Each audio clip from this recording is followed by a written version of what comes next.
Where were you on vacation up south again? Good afternoon. We'd like to call this meeting of the regular meeting of the New Ulm Planning Commission, New Ulm, Minnesota to order. It's Thursday, June 29th, 2017 at 4:30 p.m. Item 1 would be to approve the minutes from the May 25th meeting. Also move. Second. Got a motion and a second approving the minutes as presented. Any other discussion? Hearing none. All in favor, say aye. Aye. Opposed, motion carried. Item 2, excuse me, is a public hearing. Item A, consider the application of Jill Nisley requesting a conditional use permit to allow the operation of a hair salon as a home occupation on the property legally described as Lot 11, Block 2, Old Orchard Edition, address 55 Jonathan Drive. Mr. Snow. Members of the Planning Commission, the subject property is zoned R1, which is a single-family residence district. Notice of the public hearing has been provided to all property owners within 350 feet of the subject property. The property is generally located west of Summit Avenue and south of 10 South Street. A single-family dwelling with an attached triple-stall garage is located on the property. Low-density residential housing zoned R1 surrounds the property. The parking area in front of the garage could accommodate 3 vehicles. The applicant indicates that she would like to place a small workspace in the basement where she could have the necessary equipment to provide a salon service to a limited number of family and friends. Offices of professional persons and home occupations are allowed in an R1 zone with a conditional use permit. This section of the city code reads as follows. Dwellings may be used for a professional office or home occupation when such use does not exceed 1/3 of the main floor space of a dwelling and is conducted entirely within the dwelling and incidental to the benefit of such premises as a bona fide home, but only if no article is sold or offered for sale, nor any service provided, except as may be produced or provided by members of the immediate family residing in the premises. Now, there's a separate definition for home occupation, and that reads as follows. The term home occupation means an occupation of a service character which is clearly secondary to the main use of the premises as a dwelling, does not change the character thereof or have an exterior evidence of such secondary use, and does not utilize any accessory building. This occupation shall be carried on or conducted only by members of a family residing in the dwelling, and in connection with which there is kept no stock in trade or commodity for sale, except such as may be produced by members of the immediate family residing on the premises.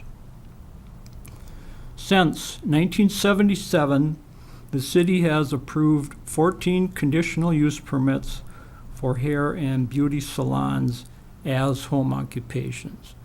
And I should note that not all 14 are still operating. The city has also approved home occupation permits for massage, chiropractic, art and music lessons, and pet grooming businesses. These businesses all require customers to visit a residence. The city, in the past, has approved conditions for home occupations, including hours of operation, number of days per week, and maximum number of clients at any one time. The staff is not aware of any problems associated with the operation of these types of businesses as home occupations. In order to recommend approval, the Commission will need to determine that the request complies with the conditions required for the granting of a conditional use permit. Those are found in Section 9.82, Subdivision 2 of the City Code.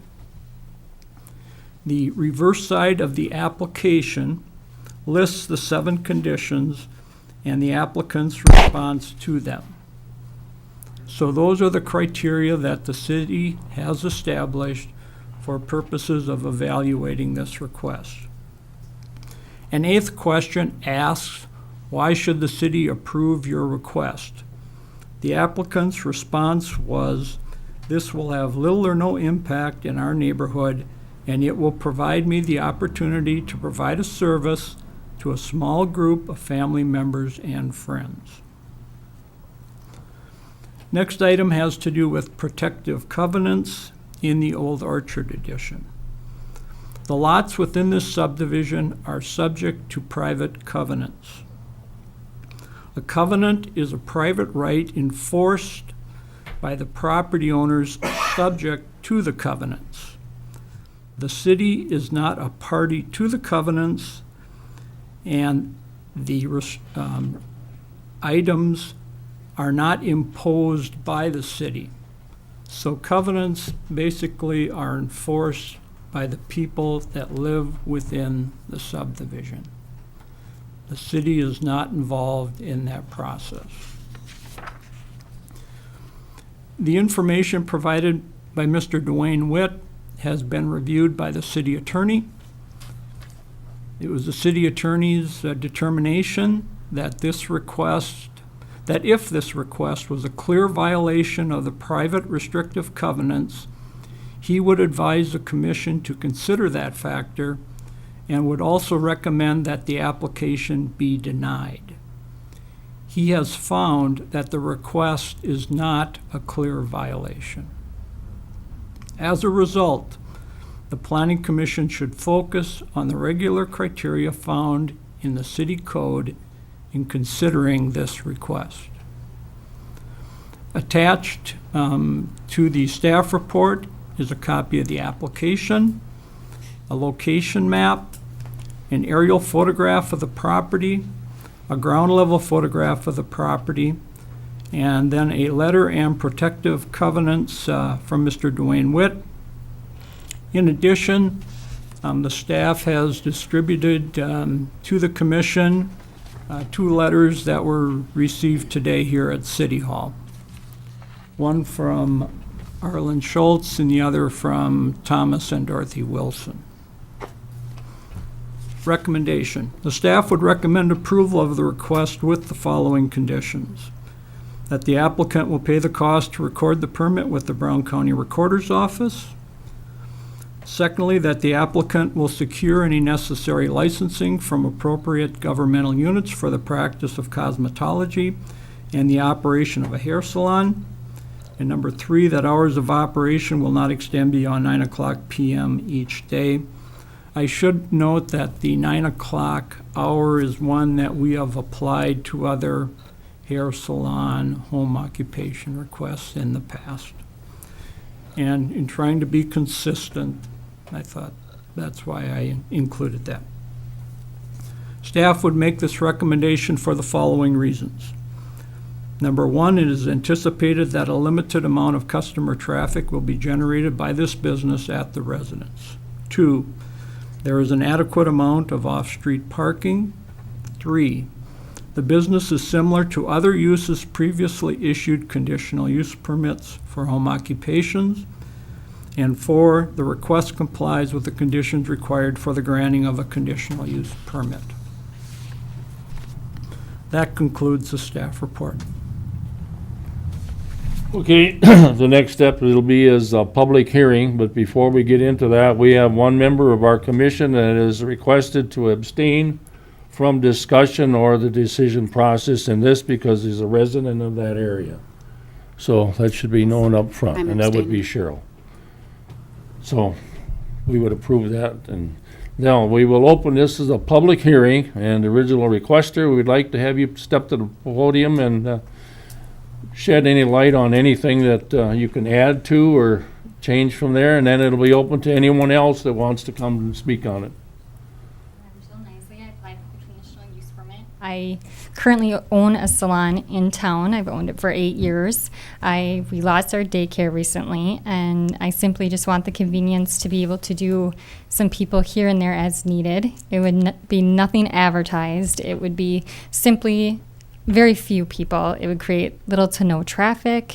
Anybody that would come would be asked to park in the driveway, which would not obstruct any street parking. I have talked to several people that are on our block and in the neighborhood that have been outside. I guess I have not gone out of my way to knock on doors and have had quite a bit of support. And I guess that's it. So you're not moving your existing business? No. Are you keeping the existing business open? Yes. So this I would have be no a- desire to run a full business out of my home. I just want to be able to do it very little. And with my license and through the state of Minnesota, I have to abide by some of what their requests are, and that's licensing a room where they come in and they inspect that room and make for sure that I'm meeting those requirements. Okay. I have a question for staff. Someplace you're reading about that nothing can be sold. Does that mean they are not allowed to sell hair care products in a salon then? Or what's the clarification on that? I would say that that's a correct interpretation of that provision, yeah. Okay. Mr. Chair, if I could ask a question, what type of, or how many people do you anticipate serving, let's say on a weekly basis or a daily basis? It would be nothing daily. I would think it would just be like, very minimal. If I would even do any, I just feel the need to have the option to do so while I'm going through this years with my kids that they're small and there's such a shortage in Brown County for daycare. So you would be okay if this conditional request was approved if there was a stipulation in there to some effect that it would be very minimal? Right. Okay. Give you anything else you'd like to say? No, that's it. Anyone else in the room, if you'd like to speak on it, please come to the mic, state your name and address. My name is Dwayne Witt. I live at 54 Jonathan Drive, directly across the street from the applicant. I purchased a lot in that addition in 1990, built the house in 1991. In the nearly 27 years that I've lived there, I'm not aware of any situation where someone has requested to put a retail business in that addition. The restrictive covenant that has been referred to is something that each purchaser of lots up there was given. It is very restrictive. It's restrictive to the point you can't even put a clothesline up there. You can't put any kind of outbuilding. We had to get our house plans approved by the developers. And in addition, the covenants are attached to the abstract. And so anybody that's purchased a house up there should be totally aware of what the conditions are in terms of living in that area. The covenant states in one of the opening paragraphs that it was created specifically to ensure that the use of properties in the addition were for residential purposes only. Only residential purposes. So it's very restrictive from that standpoint. The first covenant there states that all lots shall be used as residential lots and nothing else.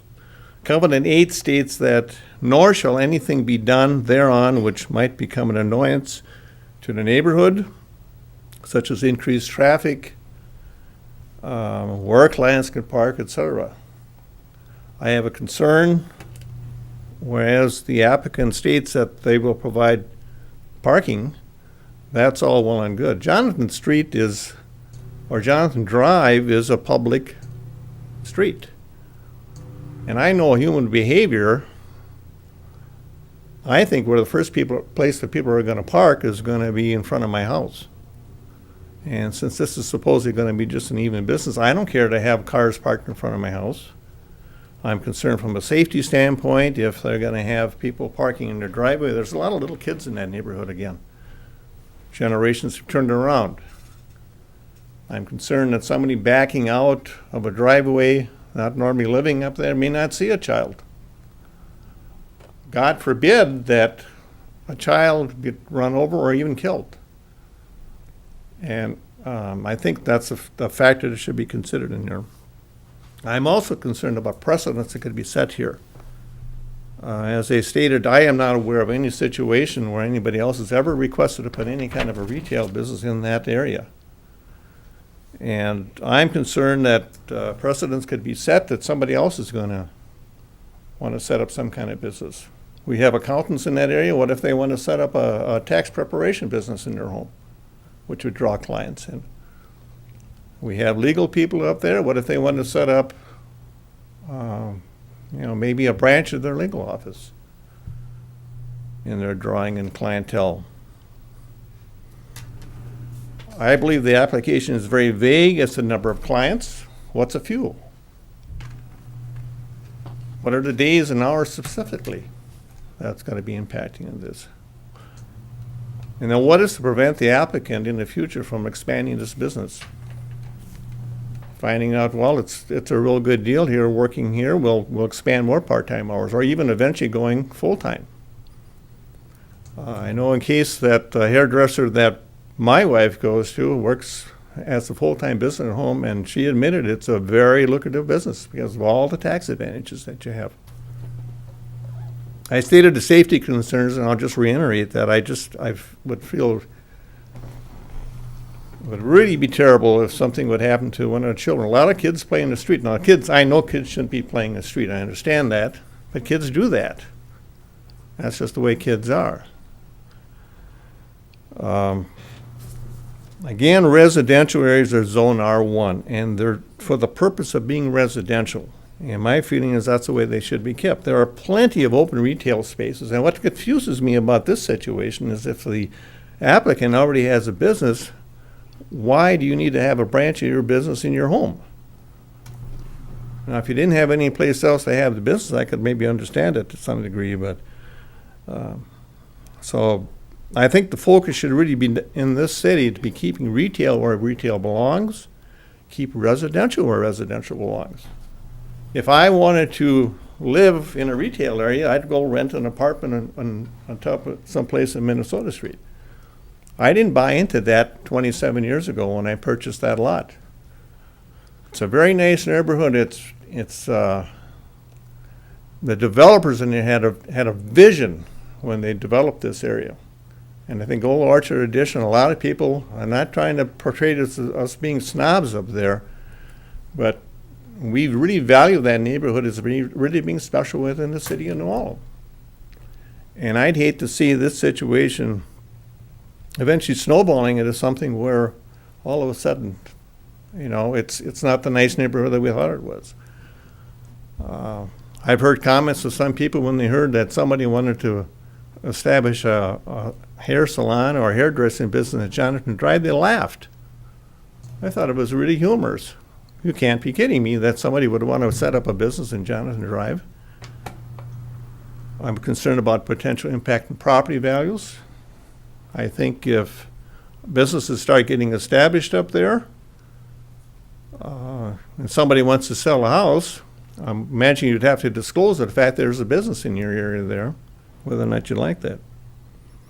So for this reason, or these reasons, I'm requesting that the commission deny this application. I see no valid purpose for having to approve this. I don't think it is going to impose any real hardship on the applicant if this is denied, especially since the applicant already has a business. I understand the concern about the daycare, but I don't know why the applicant can't work around that with the existing business that they have at this point in time. Thank you. A question for you, Mr. Witt. Yes. You brought up the covenances. Mm-hmm. Could you give me an example of who controls the covenances, or if there's any situation with anyone that violated the covenants that any action was taken? Oh, there was by the, I'll give you an who example. controls the covenances? Yeah, excellent example. A couple of years after I moved up there was a party that lived not directly across the street, but a couple houses down. And that individual was going to, actually was in the process of building a storage shed. And I believe when the Wilsons found out about that, within a day, the walls were torn down and the material removed. So the answer to the question is who controls the covenants is what? I think that's a situation where anybody in the neighborhood there can bring that to the attention.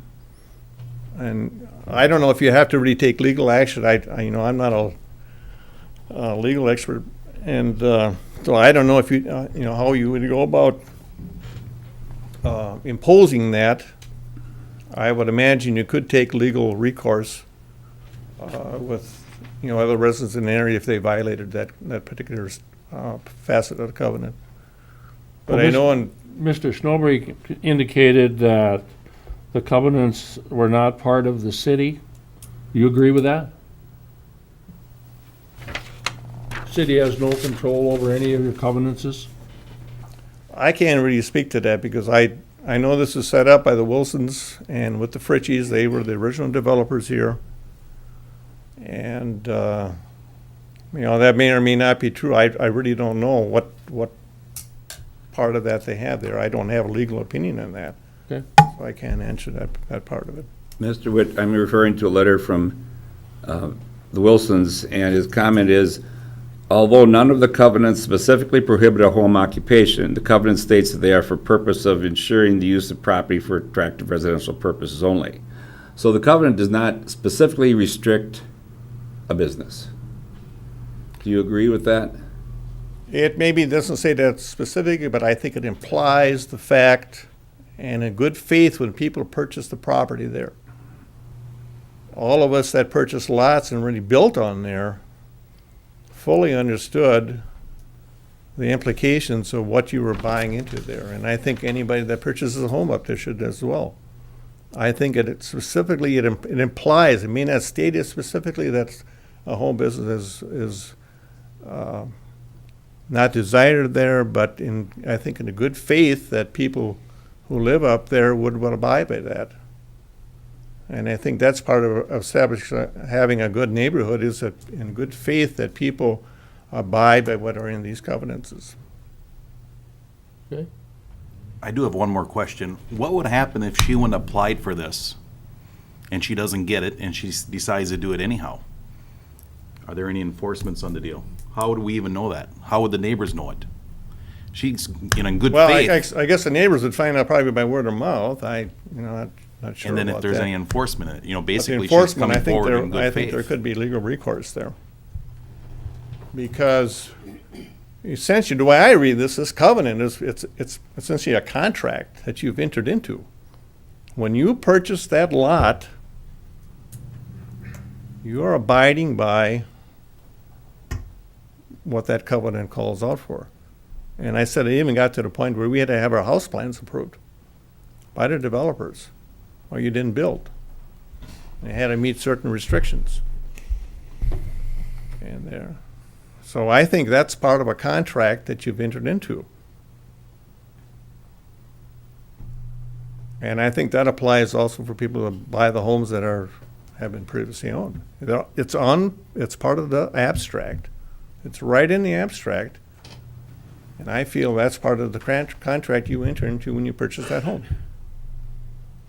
Would you agree that this commission can have no decision on your contract? We only deal with the city charters, city zoning planning, and your covenants is not part of that? Well, I don't agree with that because, as I stated before, I believe residential areas should be for residential. Okay. And I think it's, you're opening up a can of worms, and, I don't follow everything that this commission does in terms, I read some of the things in the paper and so forth, but I'm concerned about precedents here. I'm concerned about the fact that I don't know what goes on elsewhere in the cities, other neighborhoods or whatever. But my feeling really is, you got a shortage of housing in this town to begin with, so let's leave residential areas for residential. There's plenty of retail spaces in town here. And what really confuses me about this whole thing is the applicant has got a business. Why do you need to come into your home? Totally confuses me here.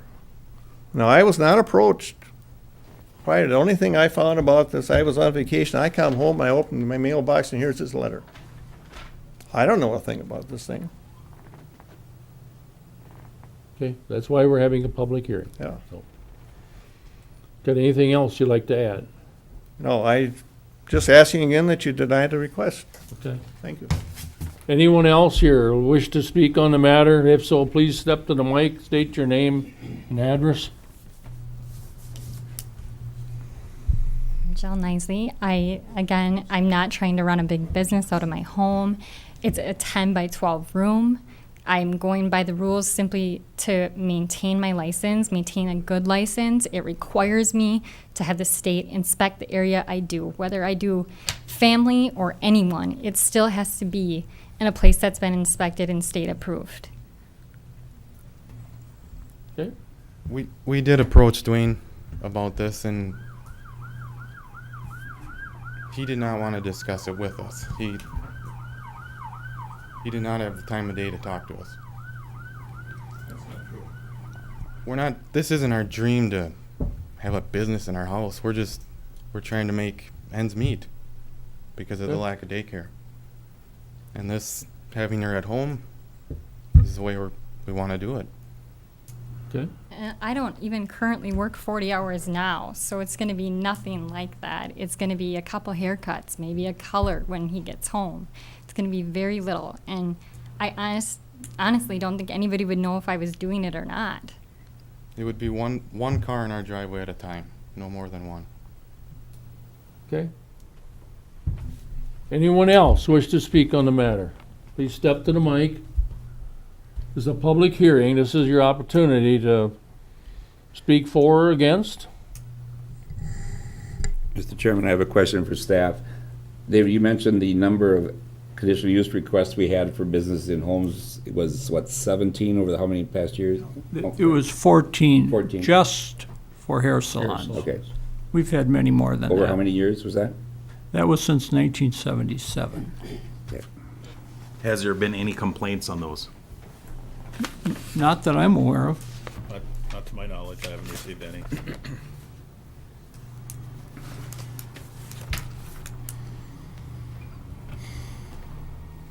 Anyone else wish to speak? If not, then I would recommend we get a motion to close the public hearing, and then we will deal with the matter. I'll offer a motion to close the public hearing. Second. I have a motion and a second closing the public hearing. All in favor, say aye. Aye. Aye. Opposed, motion carried. So what are your wishes? I guess I'm going back to staff. Rogers reviewed the information and states, the city, it meets the city's criteria, having a conditional use permit to have a home occupational business. Right. And So it's a residential property. They can apply for a home occupation conditional use permit, as any residentially zoned property can in the city of New Ulm. Okay. And I guess with that being said, and I think, she's stating that it's gonna be part-time, and she did state that she would be acceptable if it was stated that it's a part-time, not a full-time position, and it's a rare condition. She's gotta get through some daycare issues, raising a family. I think we have to work with her. That's just my I'm thoughts. along that same line. They've met the criteria of a conditional use permit request. Legal has viewed covenancy that are applied to this area and indicate, as I understand it, that we're not even involved with that. I could agree with this request. It is a resident's home, and it is going to maintain and continue to be a resident's home. That's not going to change. My question with parking, is the parking going to be in the driveway? Because if with a triple garage, there's not much street parking left other than unless somebody's house. Would like to have that addressed in the motion, whatever we decide, and likewise to at least mention something about part-time, small part-time business that it maintains stays that way. Mr. Chairman, just a reminder too that the commissioners only make recommendations. This goes to city council, so we aren't making a final decision or anything. It's just we will make a recommendation, and the city council has the final say on it, so. So are we any players close to anybody wishing to make a motion, or? I'll make a motion to grant the conditional use permit with the conditions that the city has put on it. I'll second. Okay, we have a motion and a second to approve the request as requested with the conditions recommended by the staff. Any further discussion?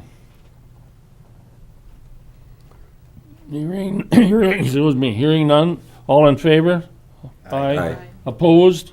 Motion carried. This will go to the city, the city council on July 5th. Their regular meeting of Tuesday is on the 4th, so they moved it to the Wednesday of the 5th at 4:30. 4:30. So I would recommend that any of you wish to speak, be there.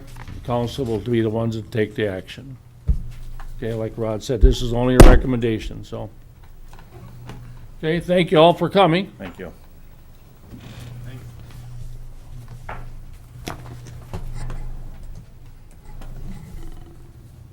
Item B, it's also a public hearing.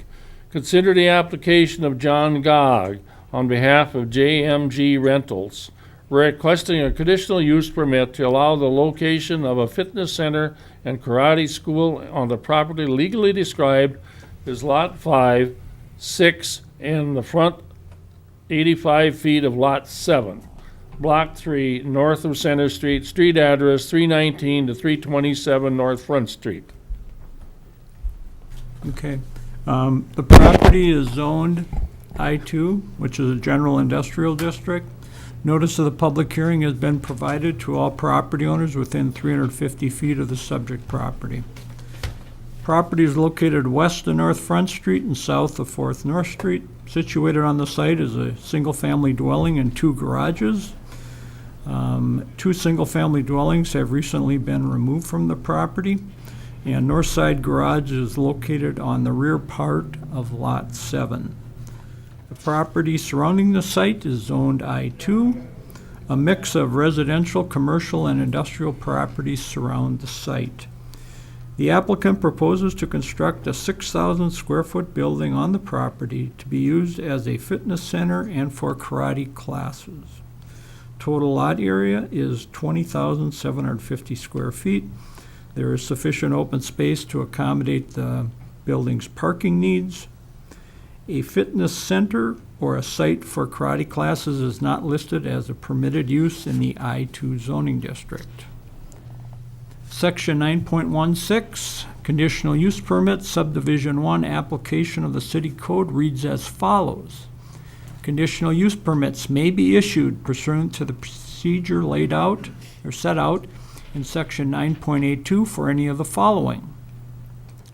To permit the location of any of the following uses in a district from which they are excluded by the provisions of this chapter: airport, library, community center, church, hospital, any institution of an educational, philanthropic, or charitable nature, cemetery, or mausoleum. In the past, this type of facility has been defined by the city as a community center and educational facility. Other groups receiving conditional use permits for this type of facility include: in 2004, the New Ulm Junior Baseball Association located a batting cage facility in an I-2 zoning district at 213 16 South Street. In 2009, a wrestling club facility was located in an I-1 zoning district at 1815 North Spring Street. In 2011, Gary Aschenbrenner, on behalf of the New Ulm Girls Fast Pitch Softball Association, located a batting and pitching recreational facility in an I-1 zoning district at 400 South Valley Street. And in 2014, Adam Reinhardt located a fitness center in an I-1 zoning district at 509 20th North Street. New Ulm CrossFit is currently located at this site. Physical culture and health clubs, gyms are permitted uses in the B3 zoning district. In order to recommend approval of the permit, the commission will need to determine that the request complies with the conditions required for the granting of a conditional use permit. The reverse side of the application lists the 7 conditions and the applicant's response to them. An 8th question asks, why should the city approve your request? The applicant's response was, we will be improving the property with this new building. Attachments include the application, a zoning map showing the location of the property, an aerial photograph of the property, and then 2 ground level photographs of the property. Recommendation, the staff would recommend approval of the request with the condition that the applicant pay the cost to record the permit with Brown County. The staff would make this recommendation for the following reasons. The request complies with the conditions required for the granting of a conditional use permit. There is adequate lot area to accommodate the proposed use, including off-street parking. This type of facility has been located in industrial zoning districts in the past with no apparent problems. That concludes the staff report.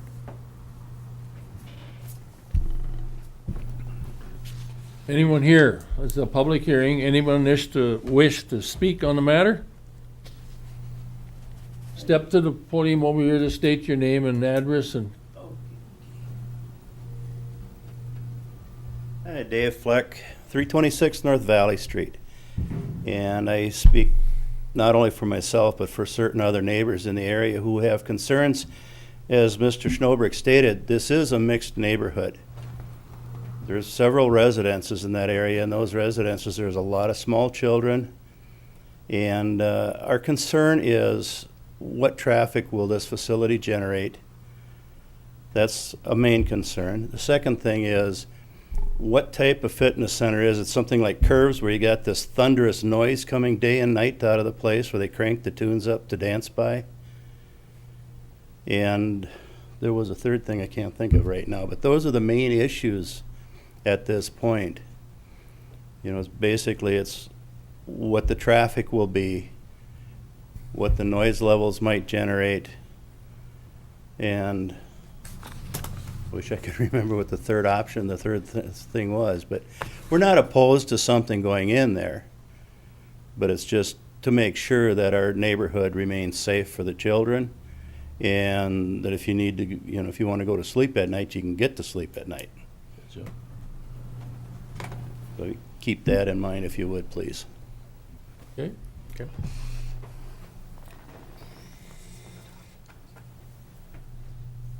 Let's go for it, John. Dave and I have been neighbors for a while. My name is John Gog. I completed the application, and I do appreciate Dave's concerns.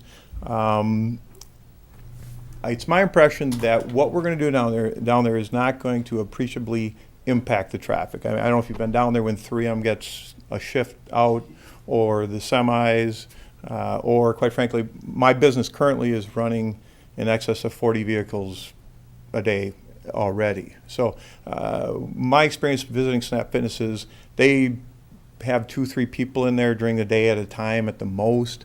Last time I was in there, I asked about the music. Well, she said we usually keep it down so they can watch TV. So I'm not worried about that, but if it becomes a concern, my neighbors talk to me about it, I'll certainly address it. I would also mention in terms of noise, it wasn't for noise reasons, but for energy reasons. As I'm dealing with the builder, I actually upgraded the amount of insulation in the walls. So I would suspect that would keep. What's that? I can get you some pictures. I've actually got some with Dave. I haven't picked the colors yet. We've got to get past this. So in terms of noise, I think there's nothing compared to the train that we both live next to.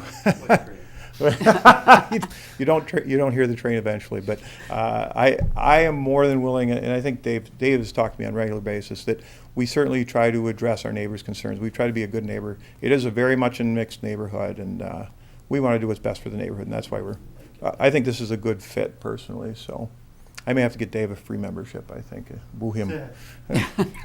All right. Do you guys have any questions for me? Or? Hours of operation? They're that we actually open want, 24 hours a day. Pardon me? They're open 24 hours a day. So it would not be a staff situation would be a key entry or some membership entry? Yeah, they have security. Snap, the current model in the health industry is kind of a anytime fitness or 24-hour fitness that allows for access any time of day, which, again, I think really fits well where we are, given our proximity to 3M and other permanent, these people who have shifts. But yeah, they require a certain amount of lighting and cameras, and they're very picky about where they are because of the security issue, so. You gotten any feedback from the neighbors relative to people coming at midnight or late at night? Haven't Nothing? I've heard nothing, no. Okay. Till just now, but. Gotcha. I've got a question. Since it's going to be 24 hours, do you anticipate there's going to be a lot of exterior lighting that will be on You know, at all times? not that I'm aware of. There'll have to be some, because they want to have people comfortable in Sure. the middle of the night to come in there For and safety not be purposes, concerned yeah. about assault or whatever. You know, I think we can arrange that so it doesn't disturb the neighbor's sleep, if that's what you're Yeah, concerned about. that's what I would be Although, concerned we about. already have a situation, I think, with, the Hanson Co-op they've had some security issues, and they've got some pretty bright lights, and, well, I got used to those too, I guess, so. Have you got how many parking stalls are you looking at having? We're gonna have far more than what was required. I don't know Okay. what the numbers were. I think Dave Okay. could address that, but I think Just- I asked. You're on the same page. I think David, yeah, I think so. David asked for in excess of 20 or something like that. In my negotiation with the Snap, they said, well, we need probably 6 or 7. And so I think with the extra lot that we've got there, we're gonna be in very good shape. I do love the fact you're cleaning up that area. Thank you. Yeah. I think it'll attract others and, improve the values of that neighborhood also. John, how do you anticipate laying out the site? The building will be on the street side of the property, or? Well, I think we're gonna run it, in New Ulm, we call it east and west, Okay. where that 319 north front is right now, and then it'll all be parking to the north. Thank you. The application also talked about karate classes. Yeah, I've been involved in martial arts for 28 years, and I don't know if you know this, but most martial arts classes are almost charity. You know, we do it because we really enjoy it. We don't do it because we make money. And we had been in a facility, we've been in various facilities in the last 28 years. Anyway, we're looking for a new one. And I always had it in my head, boy, I'd really like to have my own place, because you get tired of dragging in your gear and then dragging your gear out. And it was just kind of a perfect storm. I was talking with the folks at Snap. They needed a place. And then there's another Taekwondo group in town who's looking for a place. And then our Shorin-ryu karate. And so we're all looking for kind of the same situation. So there would be actually 2 martial arts groups in there, and then and they'll meet once or twice a week, or maybe 3 times a week for an hour at a time. And I know we never have more than a big night is maybe 6 to 8 students, and I've attended this other class, and I think they may be 8 to 10, but either way, there's plenty of parking for that as well. Thank you. Yeah. Anyone else? If not, I'd like to have a motion to close. I'll make a motion to close the public hearing. Thank you for your time. Second it. Got a motion and a second to close the public hearing. Any further discussion? All in favor? Aye. Opposed? Motion carried. What would your wishes be? I make a motion to approve the conditional use permit request. Second. We have a motion and a second approving the request as requested, or any conditions? Any further discussion? All in favor? Aye. Aye. Opposed? Motion carried. And again, this will go to the city council for their action on Wednesday, July 5th, 4:30. Okay? Good luck with the Good building. luck. Moving on, item 3, consider for approval the preliminary plot of Oak Bluff 7th edition. Okay, member of the Plan Commission, the applicant is Jeffrey Peterson. The property owners are the Jeffrey L. Peterson Living Trust and the Angela T. Peterson Living Trust. Current legal description of the property is Lot 11, Block 3, Oak Bluffs, 4th edition. Street address is 1442, 1448 10th North Street. So this is the plat that is associated with the variances that were earlier recommended for approval. Property is zoned R2, single and two-family residence district. Property is located east of North Island Avenue and north of 10th North Street. Property is undeveloped. Property to the north and east is zoned R1, single-family residence district. To the south, R2, and to the west, RA, agricultural residence district.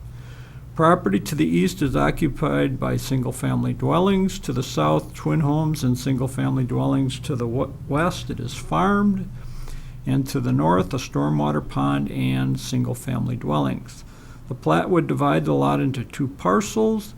The property has a total lot area of .33 acres. After platting, Lot 1 would have a lot area of .134 acres, which is 5,850 square feet, and Lot 2 would have .194 acres, or 8,450 square feet. Twin home would be constructed on the property. City code requires a separate lot for each privately owned dwelling unit, so that is why this is being platted. If this individual wanted to build a twin home and rent it out, that could be done without platting. But the fact that it's for sale requires that we go through the platting process. In 2005, two corner lots between 9th and 10th North Streets were subdivided in a similar fashion. The following variances would be required to approve the plat. Lot width for Lot 1, lot area for Lot 1, and then a side yard setback between Lot 1 and 2. Comprehensive plan designates a property for the low-density residential land uses. The comprehensive plan does not designate a park within the platted area. Utilities to serve the property are located in 10th North Street. Attachments include the preliminary plat, the zoning map showing the location of the property, aerial photograph, and a ground level photograph. Staff would recommend approval of the preliminary plat subject to the following conditions. Pay the platting fee of $180. It's a base fee of $150 and $30 for the one new lot. The city previously received a platting fee for the original lot. Waive the $340 per platted lot fee for parkland dedication. This fee was previously paid at the time the plat was approved for Oak Bluffs 4th Edition. The owner would still pay the $340 per unit fee for parkland dedication at the time of issuance of a building permit for the twin home. Secure approval of the three required variances. The new subdivision will be subject to the terms of the existing development agreement for Oak Bluffs 4th Edition. And they will provide an electronic file of the plat in an AutoCAD 2000 or newer format. That concludes the staff report. I'll make a motion to approve the preliminary plot for Oak Hills 7th edition. I'll Sec- Second motion. We have a motion and a second approving the request for plat approval. Any other discussion? All in favor? Aye. Aye. Opposed? Motion carried. Item 5, no, item 4, information on New Ulm housing study update. I included in your packet a copy of the kind of a summary of the housing study that was just recently completed. And there are kind of 5 major sections that are covered by this summary: demographic, housing for home ownership, housing for renters, rental market opportunities, and ownership market opportunities. If you would like the full copy of the report, I can email that to you. So let me know if you would like that document. I kind of prepared a summation, but I will leave it at your discretion if you would like me to to provide you with some comments on the report. I think at this stage, we'll know that it's available and leave, each one can do their own and make their, Yeah. rather than, unless you make it all read into the record. All right. Item 5, status revisions on zoning and subdivision. Yeah, nothing new to report there. Okay, item 6, report on city council decisions concerning planning commission matters in June. Okay, at the June 6th meeting, we, council approved a simple lot division with one condition submitted by Leon Kroll for the property at 310 20th North Street. Approved the conditional use permit with conditions for a special purpose fence requested by Slade Smith at 626 South Franklin Street. Authorized the vacation of an alley in Block 20 North. That was for AMPI, and that was approved with conditions. Received notice that the state of Minnesota has authorized the city of New Ulm to expend $14.8 million on specified improvements. That's the Renew project. You probably have seen something in the newspaper about that. They took 3 separate actions on the proposed middle school project. They're proposing 55 units in that particular building. The project is dependent on receiving what's called tax credit financing. It's a competitive process. I think we've talked about that before. And so now they wait until, I think it's October 19th, when announcements are to be made. It was interesting in looking at newspapers from, Mankato and Rochester and St. Cloud, and you could see all of these tax credit applications being submitted to their city councils for approval. So, when we say it's a competitive process, it is a competitive process. And then they vacated with conditions a side yard easement area in the Lakeside Village addition, with the hopes that that would allow a potential purchaser to acquire 2 lots. But upon further consideration, the party decided not to pursue that. Unfortunate. There's a couple other things I wanted to advise you of. One is that there hasn't been anything in the paper about this, but the Economic Development Authority has sold approximately 20 acres up in the affordable housing area to a private party. And I expect we could be seeing a plat yet for single-family development in that area, and I think if they can, they supposedly would like to start, yet this year. There also is discussion about incorporating some different types of multifamily housing on the property. So maybe not immediately, but I would probably say within the next prior to the next construction season, we probably would be seeing something, requests for that. The property is already zoned for single-family dwellings, so that's why only platting is required. If they go to multifamily, then we're looking at rezoning and at platting. That's located where? Okay, if you go out on 7th North Street, past the apartment building and Lee Avenue, it's on the right-hand side. Okay. There's approximately, 14, 15 houses in there right now. So this is the area that would be further to the north. So the rear of the property would be what we now call 7th North Street. Used to be the old county state aid 25? 27. 27. Correct. Yep. It's on the north side 27. of that. It's right along the airport, too, right? Well, it'd be out in that area where, By Fender Park out there. correct, yep.